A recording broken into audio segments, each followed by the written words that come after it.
ప్రతి మనిషిలో ఒక కళ ఉంటుంది అంటారు. మరి ఆ కళ చెడో పడో వ్యవహారం కలిసి వస్తే బయటపడుతుంది. కానీ ఒక తల్లికి 95 ఏళ్లకు తన కళ బయటపడదులా అబ్బరకొండ అంటే బొక్క బొందల పడే టైంకు బయటపడదు అన్నట్టు. ఇక చూడు,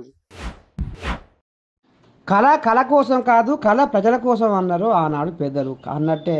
ఇగో చూస్తే ముసలామె అయినా కానీ కళలు మాత్రం దాచుకోలేదుల్లా. చూసిర్రా 95 ఏళ్ళకు ఉంటుంది ఈమె, చెన్నైలో ఉంటుందిల్లా. ఇక ఈ రకంగా ఆమె ఒక ప్రైవేటు ఈవెంట్లో సందు దొరికితే ఈ రకంగా డ్యాన్స్ చేసి అందరి కళ్ళు ఆమె దిక్కే మలుపుకుందుల్లా. అంటే చూడు ముసలమ్మ ఎంత హావభావాలతోటి ఎంత ముద్దుగా నాట్యం వేస్తుందో. అబ్బా ఈ కళ చల్లగొండ, ఈ కళ పాపం ఆమెకు వచ్చేప్పుడు పరుశుతనంలో బయటపడితే ఆమె ఎన్ని అవార్డులు కొట్టునో, ఎంత పెద్దలతో సన్మానం పొందునో. మొత్తానికైతే 95 ఏళ్ళకైనా ఈ ముసలామె తన టాలెంట్ నిరూపించుకుందని సోషల్ మీడియా సంఘపులు తెగ మెచ్చుకుంటున్నారనుల్లా.